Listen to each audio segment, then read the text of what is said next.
when your guys make an awful mistake and you gotta fix it.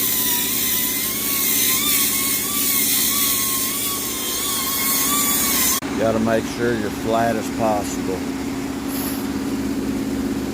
We're gonna throw some of this busted up stone in there. Alright, this is what we rocking with right here. Alright, it's looking better. I just put this epoxy over it, and this is kind of where we're at the moment. Alright, this is what we ended up with right there. If it needs any more, I'll do it on site. This top 100% should have had a, right here, should have had a seam put in it, but it didn't. It might.